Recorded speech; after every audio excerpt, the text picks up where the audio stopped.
Les préceptes du Seigneur sont droits, ils réjouissent le cœur. Le commandement du Seigneur est limpide, il clarifie le regard.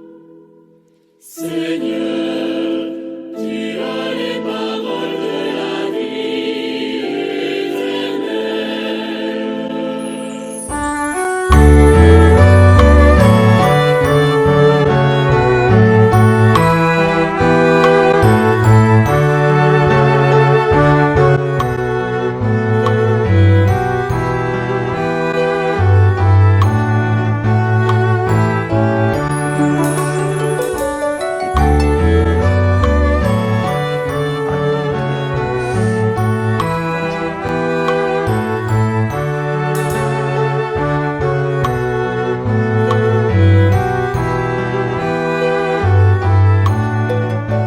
De Jésus-Christ selon saint Luc.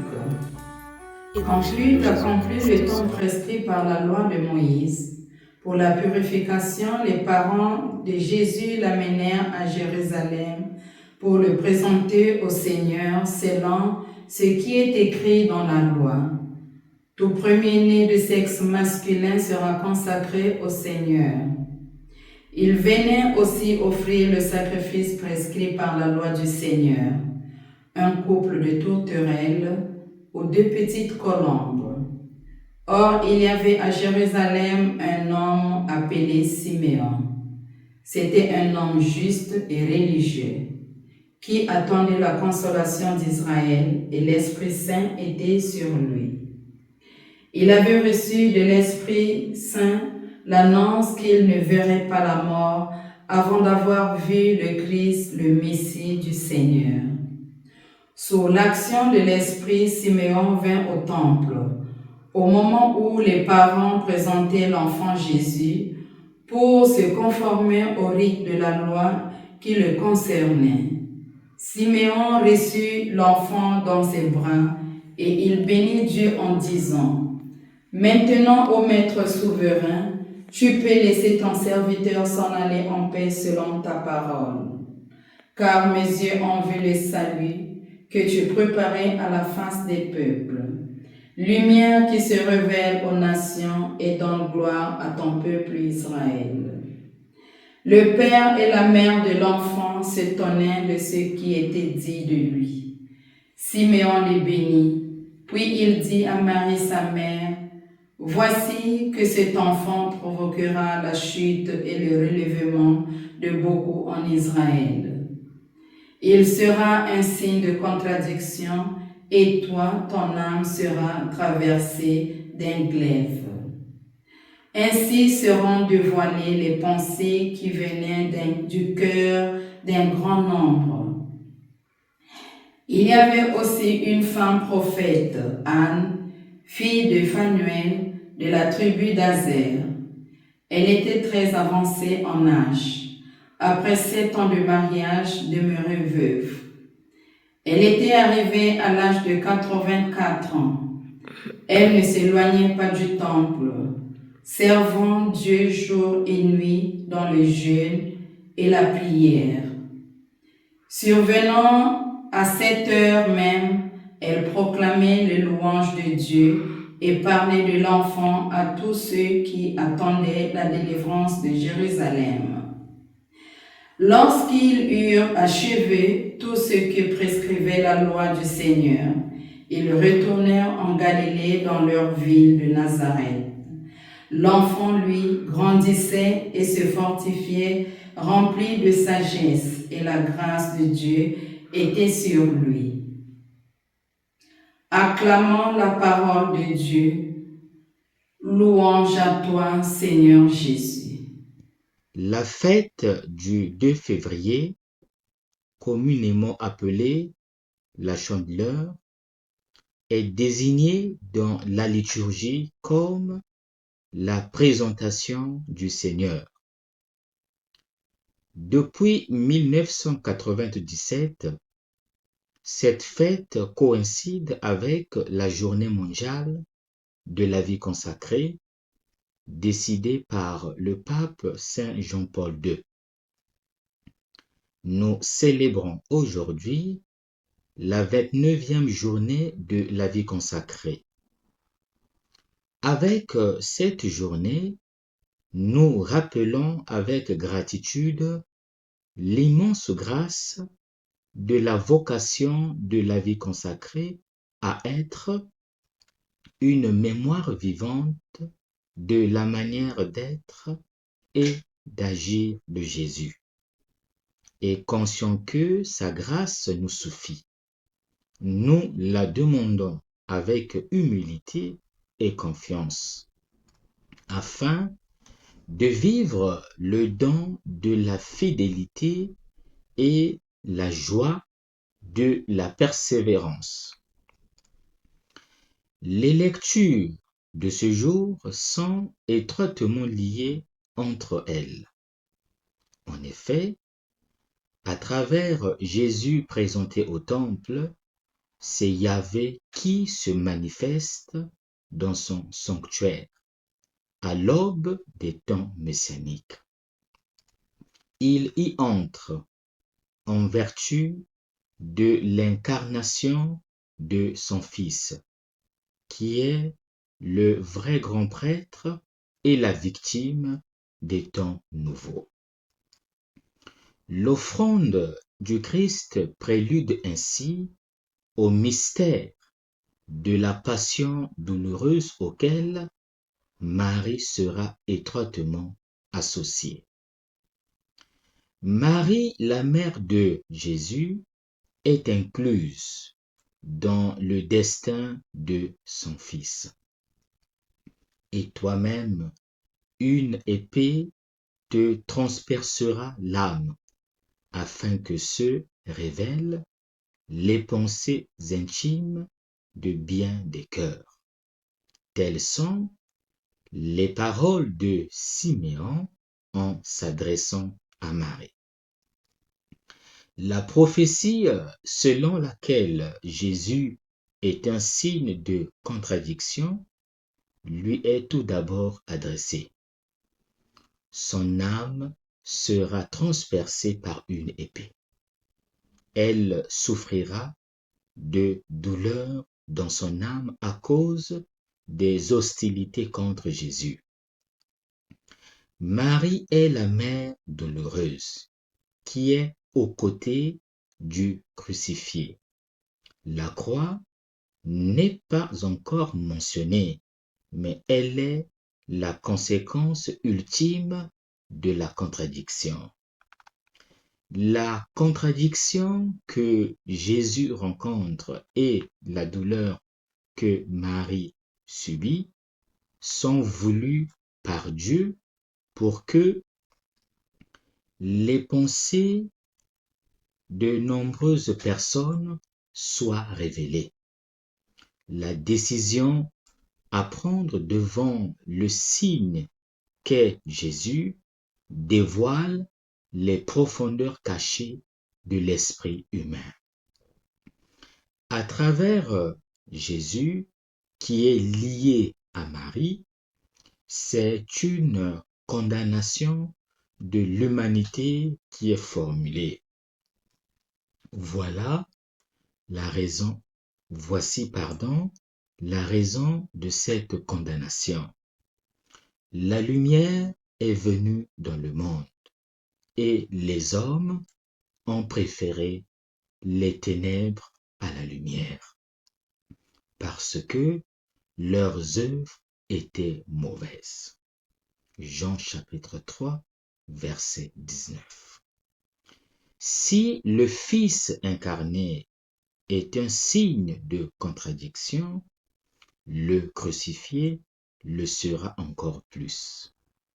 Marie, la mère qui l'a conçu comme un homme dans la mesure où elle est capable de souffrir, souffre avec lui à cause de la contradiction. Or, le signe de la contradiction est exactement le lien qui l'unit à elle. La pierre d'achoppement, c'est l'humanité de Jésus. Marie et Jésus ne peuvent être séparés.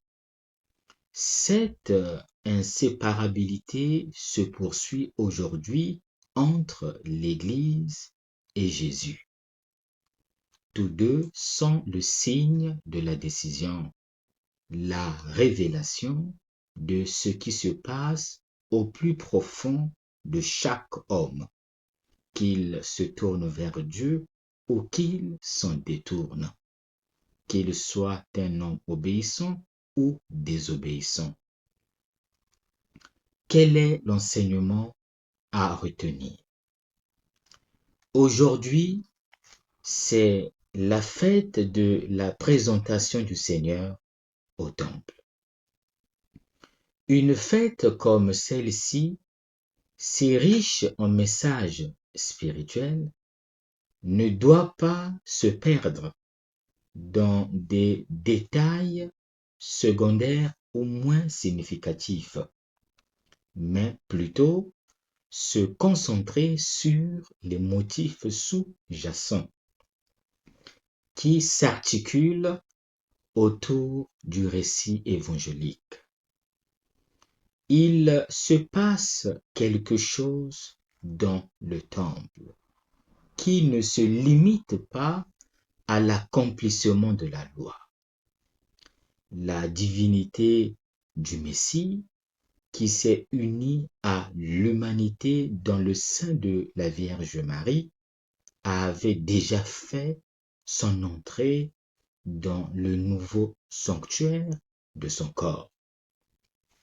Il entre maintenant dans le temple de Jérusalem pour annoncer que la présence du Dieu saint et sauveur atteint sa plénitude dans le temple de sa personne, ce qui lui permettra d'être à la fois prêtre et victime.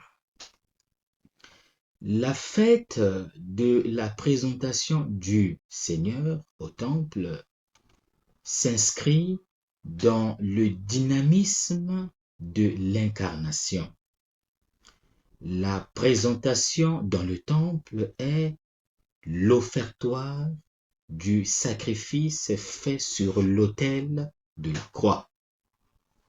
La liturgie byzantine ajoute que dans le sanctuaire, Marie offre le sein au sacrificateur. Cette fête est presque une nouvelle annonciation, une nouvelle consécration orientée vers le Messie et la Vierge Marie. Que devons-nous faire? Le Christ entre dans le temple, lui, la lumière vivante et éternelle.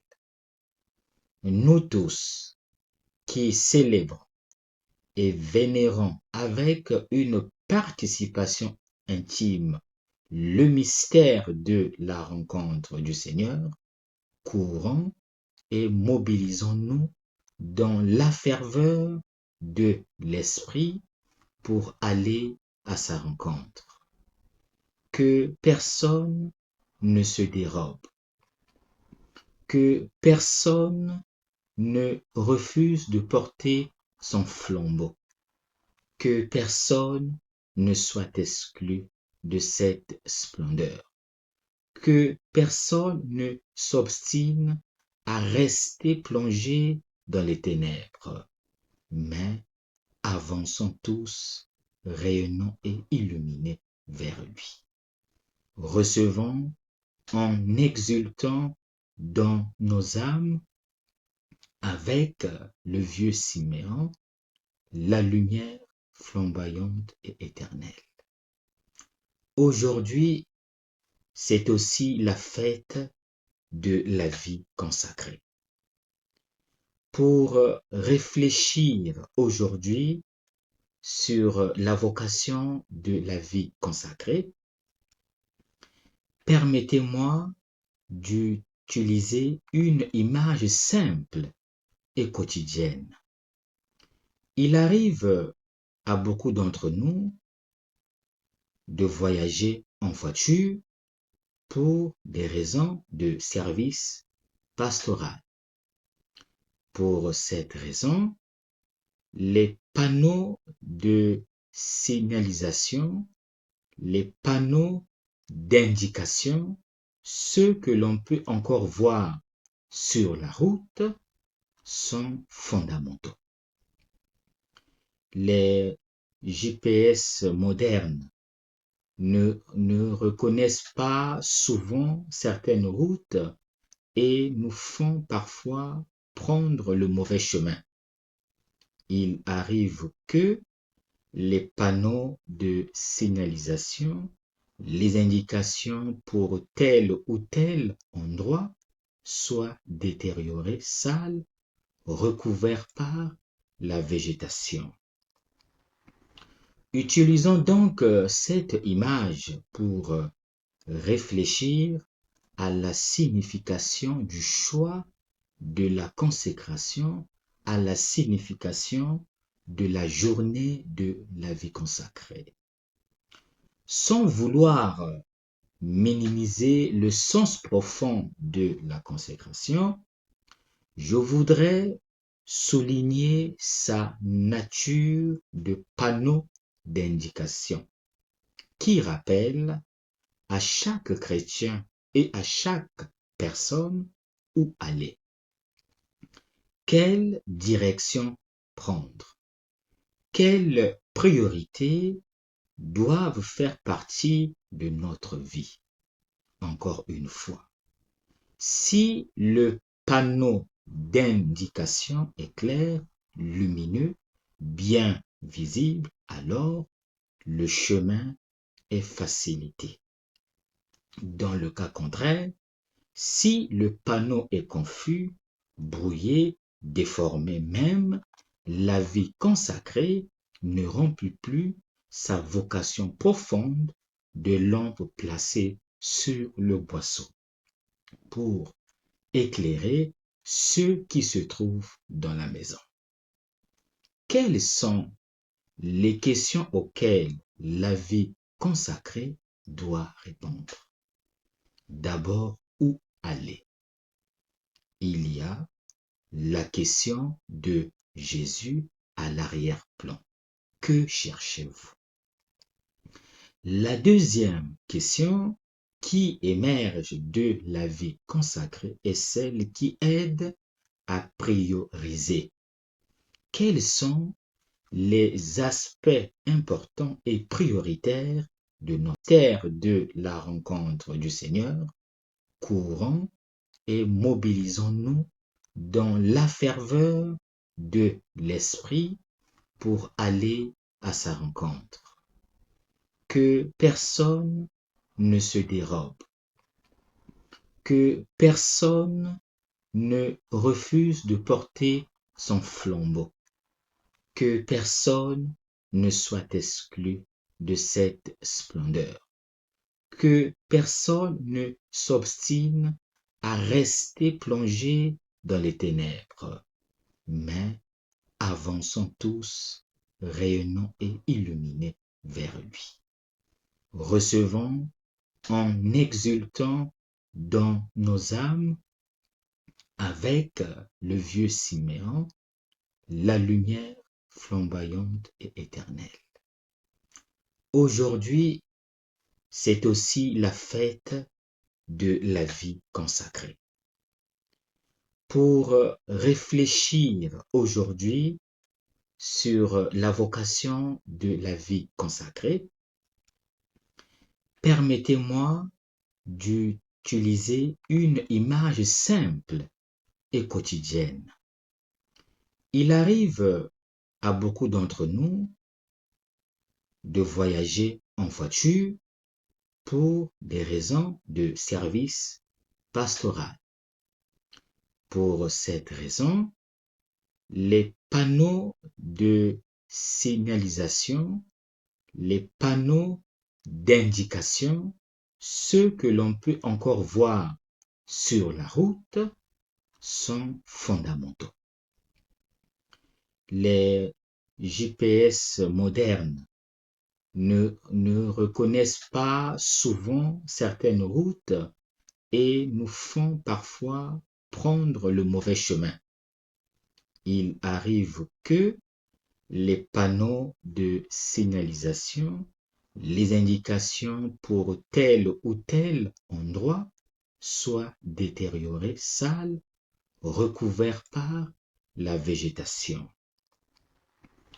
Utilisons donc cette image pour réfléchir à la signification du choix de la consécration, à la signification de la journée de la vie consacrée. Sans vouloir minimiser le sens profond de la consécration, je voudrais souligner sa nature de panneau d'indication qui rappelle à chaque chrétien et à chaque personne où aller. Quelle direction prendre? Quelles priorités doivent faire partie de notre vie? Encore une fois, si le panneau d'indication est clair, lumineux, bien visible, alors le chemin est facilité. Dans le cas contraire, si le panneau est confus, brouillé, déformé même, la vie consacrée ne remplit plus sa vocation profonde de lampe placée sur le boisseau pour éclairer ceux qui se trouvent dans la maison. Quelles sont les questions auxquelles la vie consacrée doit répondre? D'abord, où aller? Il y a la question de Jésus à l'arrière-plan. Que cherchez-vous? La deuxième question qui émerge de la vie consacrée est celle qui aide à prioriser. Quels sont les aspects importants et prioritaires de notre vie? Et enfin, la question que peut-être beaucoup veulent poser aux religieux, comment l'Évangile a-t-il changé votre vie?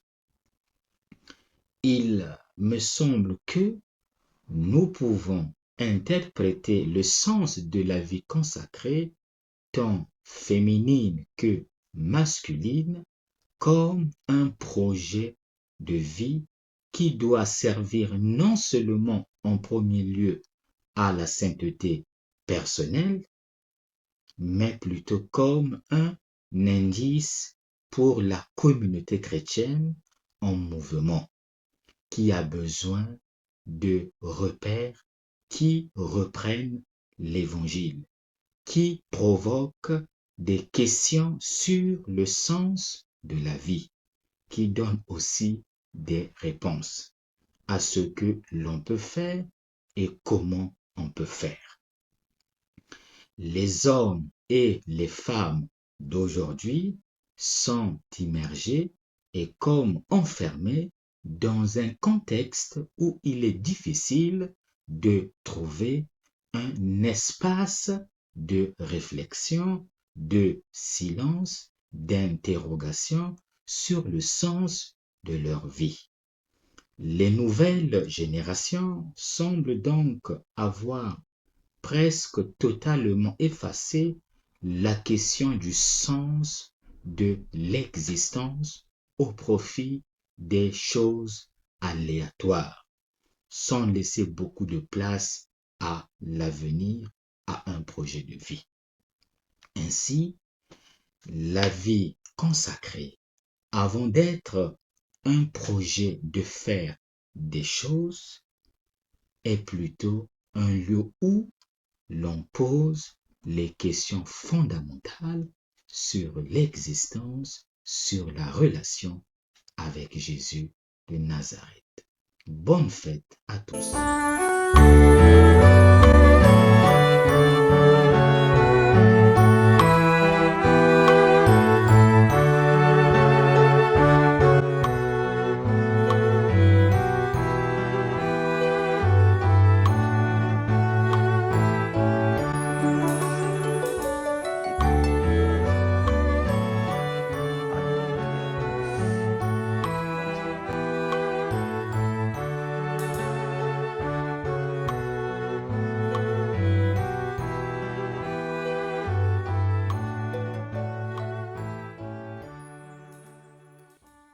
Évangile de Jésus-Christ